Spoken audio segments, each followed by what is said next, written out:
Ikut menangis melihat kesedihan mendalam yang dialami para pemain timnas usai digebuk Jepang dengan skor yang sangat telak, tak terkecuali oleh Romeni. Masih ada yang meragukan jiwa nasionalisme para pemain keturunan timnas yang berwajah bule. Nih lihat perjuangan mati-matian di laga kemarin. Di sini Top 11 News akan menyajikan perjuangan lengkap yang buat merinding kita semua. Subscribe dulu sebelum lanjut menonton. Berikut video selengkapnya. Selamat menyaksikan. Garuda tetap terbang, belajar dari kekalahan, bangkit untuk masa depan. Timnas Indonesia benar-benar diberi pelajaran sempurna oleh Jepang. Mungkin itu kalimat paling tepat menggambarkan situasi saat ini. Harus diakui, dari sisi manapun, Jepang unggul segalanya, meskipun mereka hanya menurunkan mayoritas pemain pelapis. Sejak awal, Jepang memang sudah diunggulkan sebagai tim nomor 1 di grup ini. Tapi, kekalahan besar ini tak seharusnya membuat kita berkecil hati. Justru sebaliknya, ini adalah momentum evaluasi. Banyak hal yang bisa diperbaiki sebelum kita masuk ke babak keempat kualifikasi Piala Dunia 2026. Lepas dari kehebatan Jepang, kita juga harus jujur melihat ke dalam. Timnas Indonesia terlalu banyak melakukan kesalahan individu, koordinasi antar lini yang buruk, dan terlalu mudah kalah dalam duel 1 lawan 1. Kevin Dix cedera terlalu cepat, disusul Yakob Sayuri yang kemudian harus dilarikan ke rumah sakit setelah insiden keras. Bahkan rotasi yang direncanakan Coach Patrick tak berjalan efektif, karena kembali lagi, kualitas pemain pengganti belum seimbang. Dari proses gol-gol Jepang, terlihat jelas bahwa mereka mengandalkan kombinasi umpan pendek, skill individu, dan pergerakan dinamis. Gaya bermain yang belum banyak dimiliki tim Asia lainnya seperti Bahrain, Cina, atau Arab Saudi yang lebih direct dan mengandalkan crossing.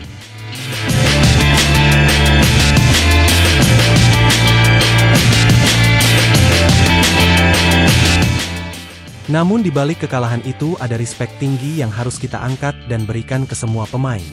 Semua pemain sudah berlatih sangat keras dan tampil sudah sekuat tenaga. Bahkan kerennya kemarin para ribuan supporter timnas yang nonton langsung di Stadion Jepang, tak henti terus bernyanyi bersorak untuk mendukung perjuangan timnas. Bahkan sampai laga usai supporter masih terus semangat memberikan respect tinggi kepada para pemain yang udah berjuang. Mereka juga pastinya kecewa timnas kalah 6-0. Tapi kenapa mereka terus bernyanyi untuk para pemain?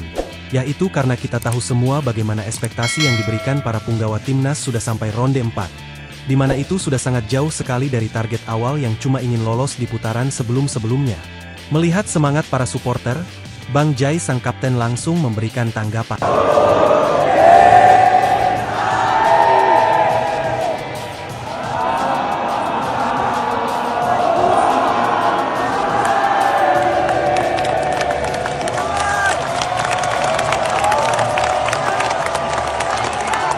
Permohonan maaf Jai Itzes pada fans Garuda usai timnas Indonesia digeprek Jepang.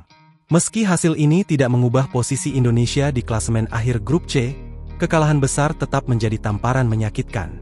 Pasalnya, Indonesia sudah memastikan tiket ke ronde keempat kualifikasi Piala Dunia 2026 zona Asia. Namun, skor telak yang diderita jelas meninggalkan luka bagi para pendukung setia timnas Garuda. Jai Itzes kemudian menyampaikan permohonan maaf kepada seluruh fans Indonesia. Saya ingin meminta maaf kepada seluruh rakyat Indonesia, kata Itzes. Kita bisa dan harus tampil lebih baik dari apa yang kita tunjukkan tadi malam. Kita punya tim yang hebat dengan banyak potensi, tetapi membangunnya butuh waktu, lanjut bek milik Venezia tersebut. Saya benar-benar percaya bahwa dengan tim ini, kita bisa mencapai hal-hal luar biasa. Jai Itzes kemudian mengimbau para pendukung agar tetap sabar dalam menyikapi proses yang sedang dijalani timnas Indonesia. Ia menegaskan bahwa skuad Garuda masih dalam tahap berkembang menuju tim yang lebih solid. Itzes berharap kekalahan dari Jepang tak memudarkan dukungan supporter terhadap perjuangan tim.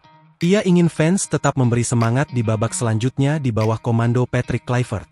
Sebagai sebuah tim, kami merasa memiliki pendukung terbaik di dunia, ucapnya lagi. Namun kami butuh kesabaran kalian semua. Mohon terus dukung kami agar kita bisa melanjutkan perjalanan ini bersama-sama menuju kehebatan, tambahnya.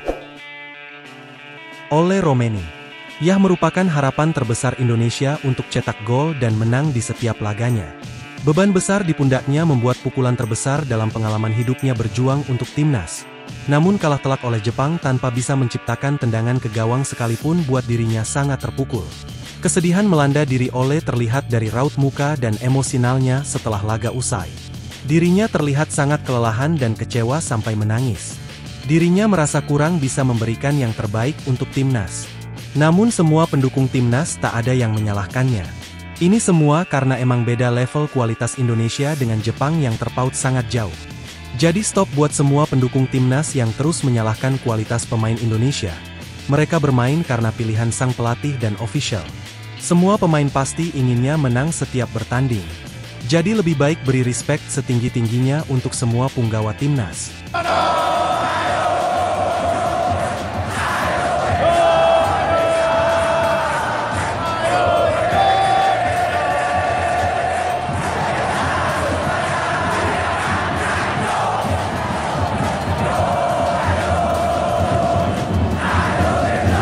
Kesetiaan supporter, sorotan dunia.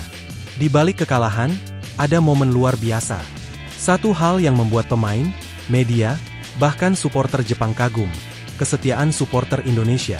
Mereka tetap bertahan sampai akhir pertandingan, tetap menyemangati, tetap bersatu. Bahkan tifo yang ditampilkan di awal laga menciptakan atmosfer yang menggetarkan. Takefusa Kubo menyebut supporter Indonesia sebagai salah satu yang terbaik. Meski menang telak, ia yakin Indonesia sudah berada di arah yang benar. Ia berharap timnas bisa belajar dari laga ini, karena memang beginilah level tertinggi sepak bola. Jepang, filosofi yang mengakar. Kekalahan dari Jepang memang menyakitkan. Tapi harus diakui, kesenjangan kualitas itu nyata. Jepang punya sistem dan filosofi yang jelas, bahkan pemain lapis 2 mereka pun bermain di klub-klub Eropa. Kehadiran Kamada, Endo, dan Kubo di lapangan menunjukkan bahwa mereka menghormati Indonesia, bukan meremehkan. Bahkan pelatih Jepang, Hajime Moriyasu, mengatakan bahwa memainkan tim terbaiknya adalah bentuk penghormatan kepada tim Garuda. Respek dari negeri matahari terbit. Jepang memberikan respek penuh kepada Indonesia. Media seperti Asahi Shimbun menyebut bahwa militansi supporter Indonesia adalah luar biasa.